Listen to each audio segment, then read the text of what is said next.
Okay, sorry, had to.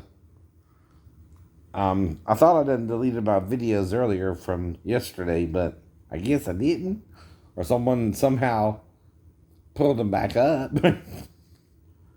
Now I went to another buffet today, right at um in Rington, right, and again, right. I had to wait for them to make me some chicken wings, right. That's all, right.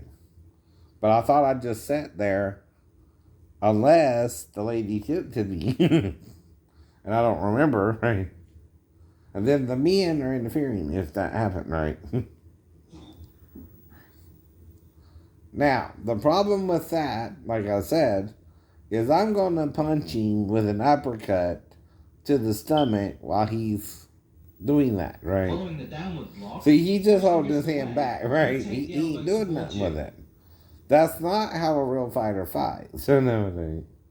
Once you try to get me in a damn arm bar or an arm lock, I'm going to try and get out of it. You ever see wrestling? They even do that wrestling, man. I'll punch you in the damn stomach or something. Now, this one is fine because it brings you down, right? We'll show another example. See, that one works because the right hand's way over there and you got to worry about it, right? See, that one works too, right? But you got to be careful even with that because, again, you're there. I can knee you in the nuts. You see what I mean? Right. All it takes for me to get you is you to do something like I don't know nothing. And I might knee you in the nuts as you doing that. Because you got to do it quick, right? Now, I know it's an example, right? But again, there's always something you can do. Sorry, I got the other video.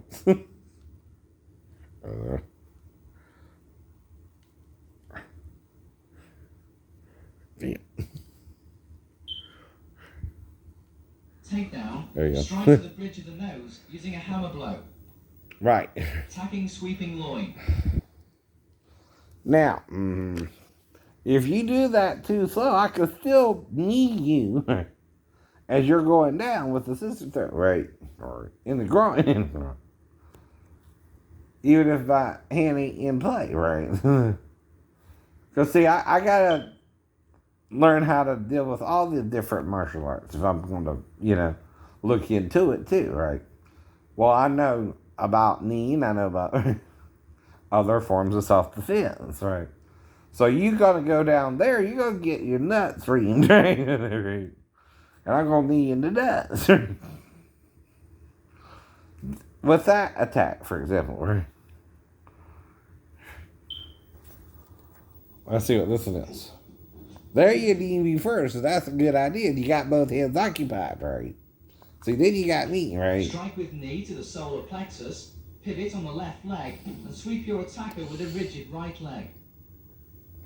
And that looks like a good hold, too, to hold someone down, right? That looks like a good one, right? After takedown, yeah. reach behind his head and under the arm. And then you got my arms preoccupied, too, with the throw, right? I'm trying to stop you from throwing me, right? So that looked like a good one, right?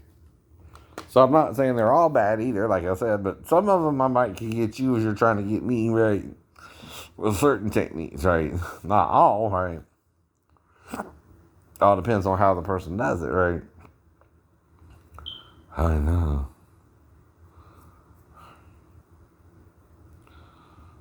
Well, what do you think I'm trying to do? Teach you to think outside the box. And the problem is, when you're not reading the whole Bible to me, and you're reading what you like from it, you're reading also stuff in there you don't want to understand that contradicts your way of thinking.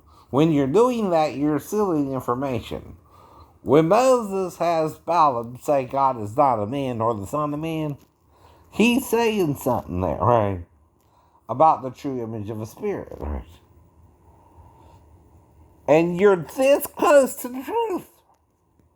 The difference is you don't want to see the hermaphrodite as the first image of God, which is from Satan, not God, right? Who would block you from seeing that? God or Satan? God. That's what you're saying. God don't want you to know Adam was a hermaphrodite. Well, you can't take a woman out of me and make her from me if she's not in me.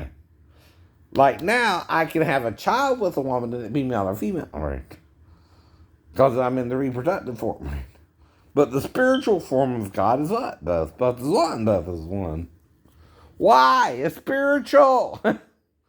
It's not yet reproductive. That he may seek a godly seed, said Malachi.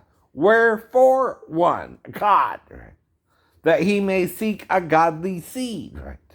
When he made Adam and Eve one from the dust of the earth, they were pure in body. Right? Now, by the time Satan is having sex with them, his body has monkey gene in it. Where do you get that from? Because all things are made pure in heaven and earth. Right. How do you get monkey blood in him? Because see, the RH negative comes from somewhere, and the RH positive too. Right? See, one is a true human being's blood grouping. Right. One has a rhesus monkey gene in it. What, Satan have sex with a monkey before Adam and Eve? Oh, where'd you get that from? Right. Mm-hmm. Or did Jesus make him that way? Or did he ask God permission to be made with rhesus monkey gene type blood? Uh-huh. And if God let him be made that way, I don't know. Why did he do it though? Creating two blood types, Rh positive and Rh negative. And which do you think is the real human blood genome, right? Rh negative, Rh negative, right? That's real human blood. Rh positive is rhesus blood of a monkey that you find some of the hemoglobin of a rhesus monkey in your blood. How's that possible unless the body Satan made, or if God let him make a body, he let him add the rhesus monkey gene in as he was making his body, right? That's another thing Satan lies about. His body was human, right? When he tempted Eve, he was hiding behind the tree with what on a tree limb? His penis. His penis. Eve, in her naivety, probably never saw Adam walking around even with a heart on, right? But if she saw Satan's penis in the fig tree, right, as if on a limb, right, she might think it a serpent, right? Since serpents go around on the ground, right? You think God changed that in Eden, or did they always, like an eel, go around on the ground? Right. See, there's two animals that are serpent-like in the animal kingdom. An eel, which is a fish, right, with gills, right, and the reptile called the serpent, right. See, then you're trying to, like Moses, blame the serpent, which is just an animal, right. And maybe God made it that way for no other reason than it's how it wanted it to go around on the ground, different than the other reptiles, right? There's no real sin the snake had to do to be made that way, like the eel. Mm-hmm. It too is a long fish-like creature without fins, though, right? Does that mean it's a bad fish? No. But you superstitiously. Even Moses did it, right? Try to make it so. Mm-hmm. That's why you're sealing the seals, right? Bye.